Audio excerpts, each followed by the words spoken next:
Well, good morning, Badgers, and welcome to another fabulous Monday morning quickie where I treat your brain like the trainable beast that I know that it actually is. I'm Krista, the host of the Gritty Glitter Badger podcast, and I'm also the fabulous host of Monday Morning Quickies. And today, I would like to destroy one of the biggest lies that we've been told about mindset, that it's some mystical mood that just randomly shows up when Mercury's in Gatorade or Powerade or whatever it is, and you've had enough coffee. Buckle up, people, because I'm about to show you why your mindset is more like your quads than your horoscope. It needs progressive overload. It responds to training. And yes, it gets DOMS, delayed onset muscle soreness. So, because when you work it hard, like whatever it's through reading or through critical thinking or whatever it is, your brain, your mindset will get DOMS. So put down the manifestation journal just for this podcast, but I want you to go back to it after it's done. I want you to pick up some mental weight because I'm about to get swole between the ears. Let me paint the picture for you that's probably playing in your head right now. It's Monday morning, your alarm goes off, and you're waiting for that magical mindset fairy to come in and sprinkle like the pixie dust spreader on the tilt-a-whirl, right? Like some motivational dust, so you can feel like you're attacking the day. And what you're doing is maybe you're scrolling through social media to find it, or you're scrolling through quotes, hoping one will flip the switch, hoping you see something that is going to flip the switch, right? You're basically treating your mindset like the weather, something that happens to you rather than something that you actually create. And that's exactly why most people stay mentally weak while, they are wondering why they can't stick to anything. And here's the truth, that's about to change everything. Mindset isn't a mood, it's a muscle. You don't have to quote unquote feel strong. You train it daily. Just like you wouldn't show up to the gym and wait to feel like deadlifting, right? Before you picked up the bar, because you need to commit to that. You need to be prepared for that, right? You can't wait to feel mentally tough before you start acting mentally tough. And this isn't woo woo, toxic, positive thinking bullshit or whatever. This is actual neuroscience, and it's about to revolutionize how you approach every single day. So the neuroscience of mental muscles, your brain is literally plastic. And I have talked about this quite often in past podcasts about neuroplasticity. And Dr. Michael Merzenich is the father of neuroplasticity research and proved that something should be tattooed on everyone's frontal lobe. Your brain physically changes based on what you repeatedly do, not metaphorically, physically. When you practice a mental pattern, you're literally building neural highways that make the pattern easier to access. So think about it like this. Every thought is a rep, right? Every mental pattern is a movement pattern. And every mindset habit is building specific neural pathways, the same way that squats build specific muscle fibers. And Dr. Jeffrey Schwartz's brain imaging studies on OCD patients has showed that conscious mental practice literally rewired their brains in ways visible on these scans. They didn't feel their way to these new neural patterns. They actually trained their way there. And as I was continuing my research and reading about this and reading articles, here's where it gets wild. So Dr. Alvaro Pascual Leon's research has found that mental practice alone, just thinking about piano exercises without actually touching a piano, created nearly identical brain changes to physical practice. Your brain, and something that I articulate quite often in podcasts, your brain literally doesn't distinguish between mental and physical reps, when it comes to building neural pathways. Your mindset is literally a trainable system. Olympic athletes do this where they are running through what they're actually going to be doing when it comes to game time, to the Olympics, right? Their body, their brain, their mind doesn't know the difference between it actually happening and them sitting there and going through it in their minds, right? So let's talk about the mood trap. Why waiting for feelings is killing your progress. And Dr. Lisa Feldman Barrett's groundbreaking research on emotional construction shows that emotions aren't hardwired reactions. They are these predictions that your brain makes based on past experiences. So when you wait to feel motivated, let's say, right, you're waiting for your brain to predict that motivation is coming based on what exactly, right? Well, that would be your history of not being motivated.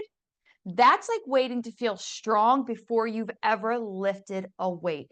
And the mood trap, it works like this. So you wake up, what you do is you scan your internal state, you find no motivation, right? Well, then you conclude you're not in the right headspace. And then you defer action until you feel different.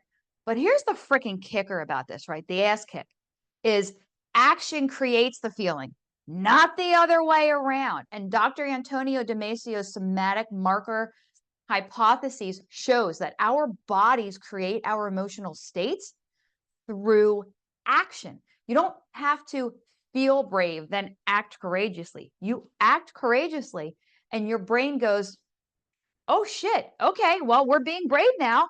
And it creates those feelings that are going to match.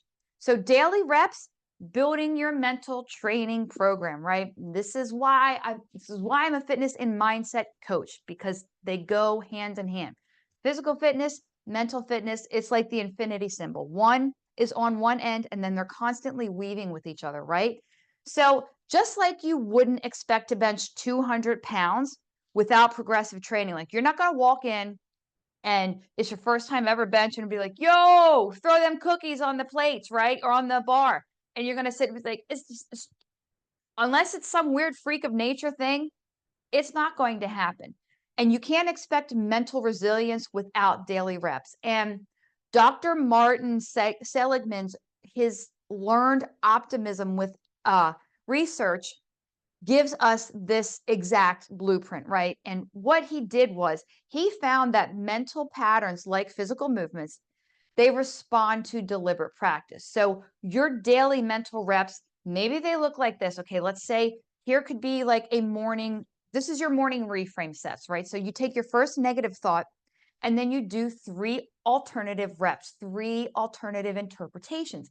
Then there could be gratitude deadlifts, right? Heavy lifting. Find something to appreciate in the shittiest, worst, most awful fucking moment, right? Focused intervals. So it's like HIIT. It'd be like CrossFit or a metabolic conditioning piece, right? For your brain. So intense focus for 25 minutes, then rest for 5. So let's talk about, what about like maybe there's resilience rows, and this is when shit goes left. Like it goes wrong. It's not working out the way that you expected it to. It just isn't right. So you row through it with, what can I learn reps? And Dr. Rick Hansen's Taking in the Good research shows it takes 20 seconds of focused attention to install a positive neural pattern. That's 1 rep, right? So do 10 reps daily of consciously installing resilient thought patterns. And you are literally building mental muscle fiber by fiber, right? So and I call it your mind muscle, right? Every time you get a fissure, a tear, whether it's adversity or, you something fucked up, or you messed up, or you were trying something and you failed and it didn't work. When you build that resiliency, those fissures, those tears, they're going to build back stronger, just like we do the muscles in our body. So track your mental PRs, right? The metrics, they matter. Having measurables, that gives us data and gives us like actual tangible feedback. And you track your physical PRs, right? When you're in the gym. So what about tracking your mental ones? And Dr. Carol Dweck's growth mindset research shows that people who track their mental progress actually develop faster than those who just sit and hope, oh, I hope I'm improving, right? Your mental PRs might be maybe you stayed calm for 10 minutes in traffic, right? And your previous record was like 3 seconds or no seconds. You're just reactive straight away, right?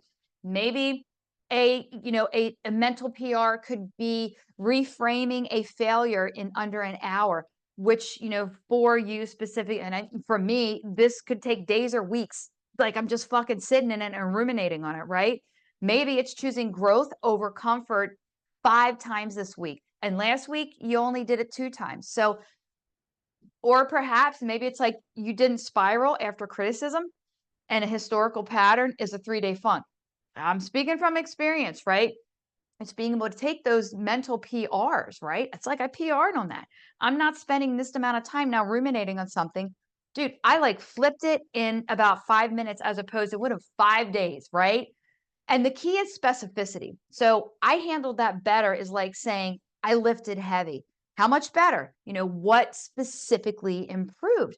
Dr. Gabrielle Odingens, and I apologize. I always try to like say these names, like when I'm reading the research and the data and I'm the articles and things like that. And I say the names and I may be saying them incorrectly. So I apologize. Dr. Gabrielle Odingens research on mental contrasting shows that specific tracking creates faster neural pathway development than vague intentions, right? So getting specific. And then there's training under load, and this is stress testing your mental strength. And here's where most people, and I'm speaking from experience, like we fuck up, just straight up, right? So we try to build mindset in perfect conditions. And what do we know about that? That's only like lifting in the perfectly temperatured, air conditioned, whatever warm gym with your favorite playlist, and you're expecting to be strong in the real world. And again, I talk about this a lot, and it's something I'm doing now is training in cold conditions, or I love to train in the hottest heat of the day during the summer. So that's not like it's uncomfortable, but it's something that I love. But it's putting myself in those situations, right? They're not perfect conditions, and it's learning how to get through it in the moment. And Dr. Kelly McGonigal's research on stress shows that resilience comes from practicing mental skills under pressure, not in isolation. And it's very important to note, and I will say that again, resilience comes from practicing mental skills under pressure, not in isolation. So training under load could mean maybe it's practicing gratitude when everything else is just shitty and fucking falling apart, right? Maybe it's maintaining focus when distractions are everywhere. That is something that I am really working through now in my life. Maybe it's choosing growth mindset when failure is fresh, or it's staying disciplined when nobody's watching. That is a tough one for a lot of people. Specifically, I would say, especially in the age of, social media now, and everybody is like making a highlight reel off of every freaking aspect of their life, right? And Dr. Bessel van der Kolk's trauma research revealed that something very crucial, our brain learns fastest under mild to moderate stress, not crushing stress, not chronic stress, but enough to matter. And it's the mental equivalent of a progressive overload. So you're gradually increasing the difficulty of maintaining your mindset under challenging conditions. And this will help you over time as you continue to get more mentally resilient and more mentally strong. So mental DOMS phenomenon, okay? Why growth hurts. So just like your muscles get sore after a good workout, right? We all know what that feels like. Your brain experiences discomfort when building new neural pathways. And Dr. Matthew Lieberman's neuroimaging research actually shows that learning new mental patterns activates the same pain regions as physical discomfort. That resistance you feel when trying to think differently, that is literally your brain's version of DOMS, delayed onset muscle soreness. So we could call it delayed onset mental soreness. Boom! That's what it is, right? There we go. And this is why mindset work feels hard. It's supposed to, okay?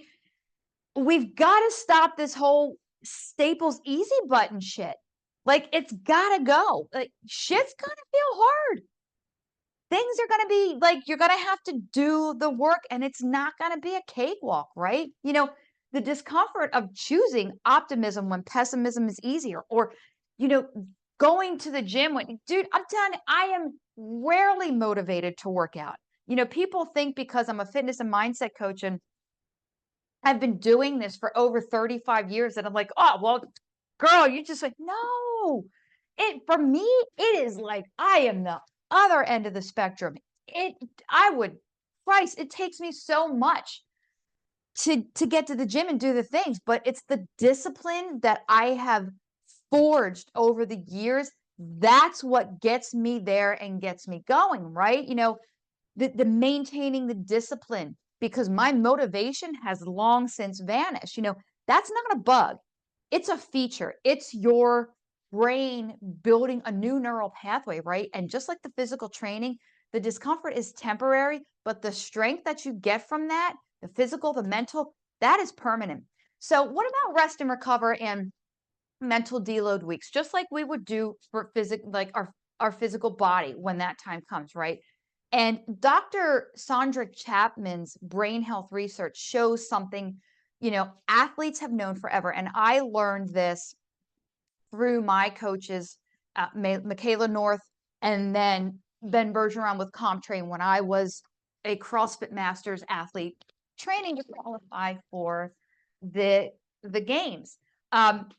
Recovery is where growth happens. And to me, taking a day off, like recovering, like what was it? What's a rest day? What do I do? Right? Seriously. And I know a lot of people that resonates, right?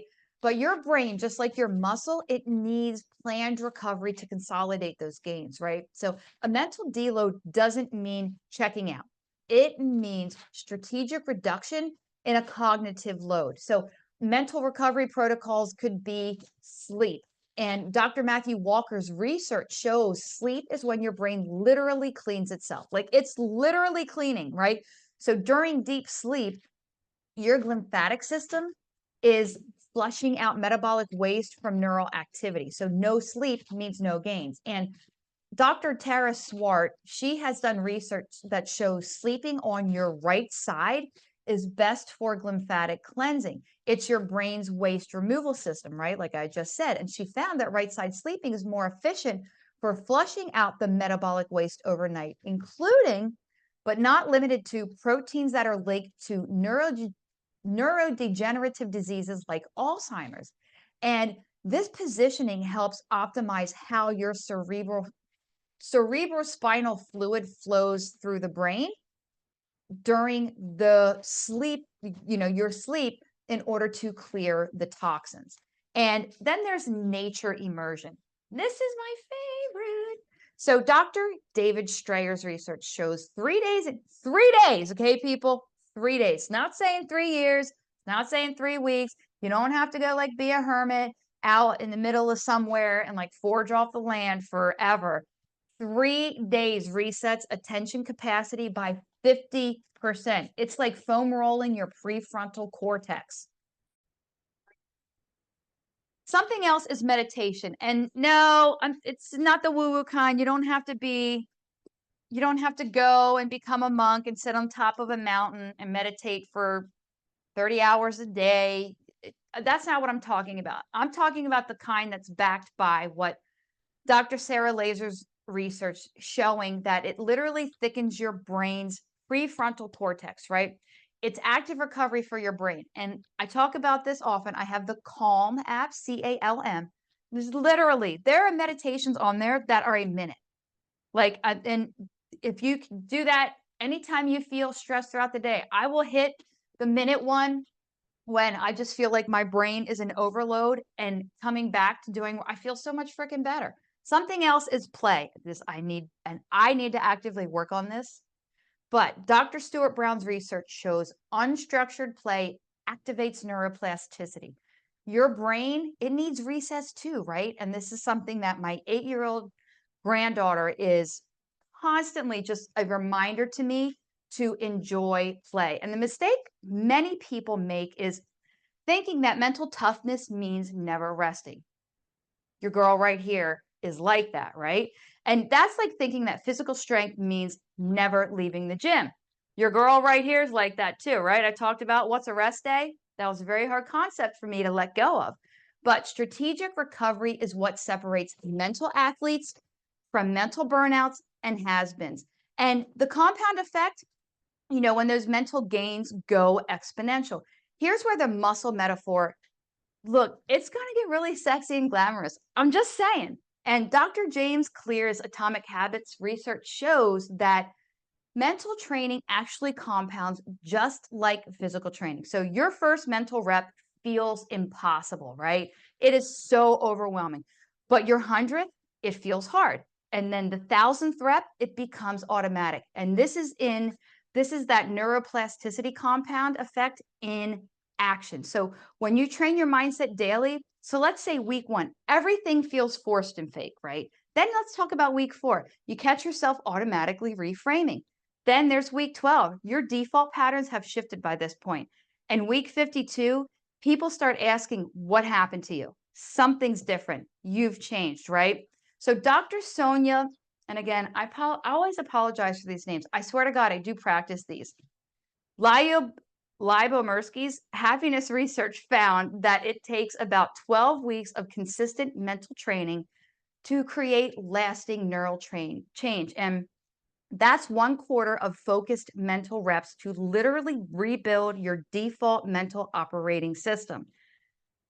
So what about, there's this transfer effect, right? And mental strength, it bleeds into everything, everything. And when you build your physical muscle, it helps with everything, right?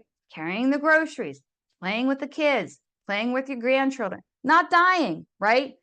Getting up off the floor when you've fallen, just being able to move through life and have a great time, being able to do all the things you want, get out of a fucking chair, sit on a toilet, right?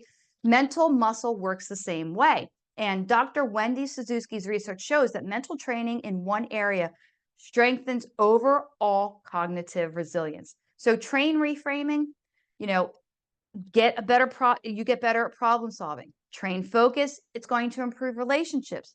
Train gratitude, you enhance creativity. It's not isolated. I mentioned that earlier. It's systemic, and your brain doesn't build specific muscles. It builds general capacity that transfers everywhere. So common mental training mistakes, just like we've got to talk about shitty form in the gym when you're lifting, we need to talk about crappy form for mental training as well. And also how to fix them, because I like to take care of everybody. So mistake number 1 would be going too hard, too fast. And just like the newbies that are going to be showing up at the gym and they're going to be like glittery eyed and razzle dazzled by all of the people that have been in there showing up for a very long time. And they're gonna be like, well, I want to squat 300 pounds like that person on day 1. Okay, well, let's rein her in there a little bit, Sporto. People attempt massive mindset overhauls overnight as well. So start with bodyweight mental exercises. Master basic reframing before attempting advanced stoicism. Mistake number 2, training only when motivated. You wouldn't only work out when you feel like it, right? I mean, well, some people would, but no. Mental training requires the same consistency. And Dr. BJ Fogg's Tiny Habits research shows starting with 2-minute mental workouts builds more lasting change than sporadic hour-long sessions. So mistake number 3, avoiding progressive overload. So doing the same rote gratitude list for years is like doing the same workout forever, and you plateau and you can't figure out why, and you don't understand why your muscles aren't getting bigger or why your mindset isn't, attaining growth. And Dr. Robert Eamon's research shows gratitude needs progressive challenge. So find harder things to appreciate, shorter time windows, bigger obstacles. And that's something, the gratitude list, they might be a little bit longer as you are searching for those harder things to appreciate. So mistake 4, skipping technique work. Mental form matters. Half-assed positive thinking is like half squatting. It's like shitty form. You're moving, but you're not building, and you could risk injury. So Dr. Krista Neff's self-compassion research shows proper mental technique, acknowledging difficulty, paired with common humanity, paired with kindness, creates better results than generic, rote, vanilla positivity. So I'm going to give you something because I like you. And it's what I like to do on Mondays. I like to give you some stuff to think about, to take into your week and every day thereafter. So your 4-week mental training program, week 1, foundation building. So morning, 3 reframes of overnight worries. Midday, a 5-minute focus sprint. No phone. Evening, 3 specific gratitudes. What, why, and how it felt. Track it. How long before automatic negative thoughts, started to appear. The ants, those automatic negative thoughts, right? Week 2, you're going to add load. So in the morning, reframe under time pressure. That's before coffee. Midday, focus sprint with intentional distractions. And evening, find gratitude in the day's crappiest, worst, most chaotic moment and track it. What was the recovery time from mental spirals? Then week 3, I'm going to get complex here, right? In the morning, reframe others' behaviors, not just your own. Midday, toggle between deep focus and broad awareness. And then evening, gratitude for growth through discomfort. The tracking is going to choose growth over comfort ratio. And then week 4, test the max. Why do I like get tongue-tied? Testing max capacity. So in the morning, maintain chosen mindset through physical discomfort. And then midday, focus sprint during emotional stress. In the evening, find genuine appreciation for your biggest critic. And then track days maintaining training regardless of mood, right? So I'm going to give you a mental athlete's manifesto. And here's what changes when you treat mindset like a muscle. You stop being a victim of your moods.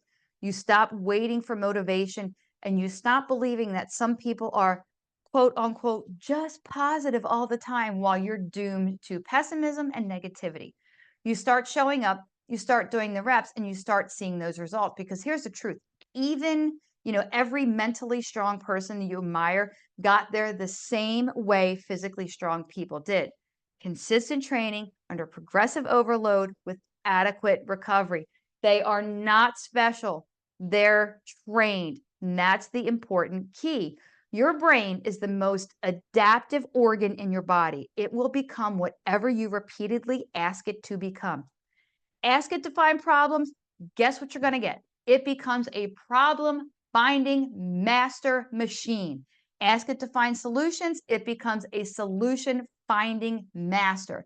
Ask it to be resilient, and it's going to build the neural architecture of resilience.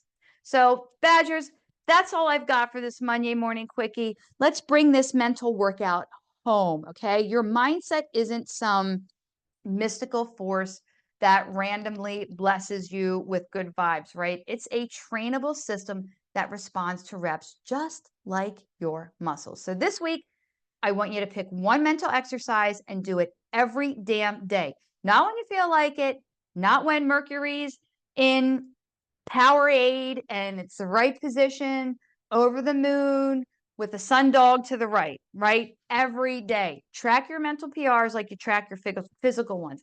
Notice when you handle something better than your old self would have handled it. Because here's what I know. The person who treats their mindset like a muscle becomes unstoppable. Not because they never face challenges, but because they've trained for them. Not because they always feel motivated, but because they don't need to. Your brain is waiting to become whatever you train it to be. So stop waiting for the freaking perfect mood and start building the right mind. Your future self is counting on current you to do the reps. So if you catch yourself waiting to feel ready this week, that's your cue to start. Motivation is for amateurs. Training is for athletes. Be a mental athlete. Don't just go through life, grow through life.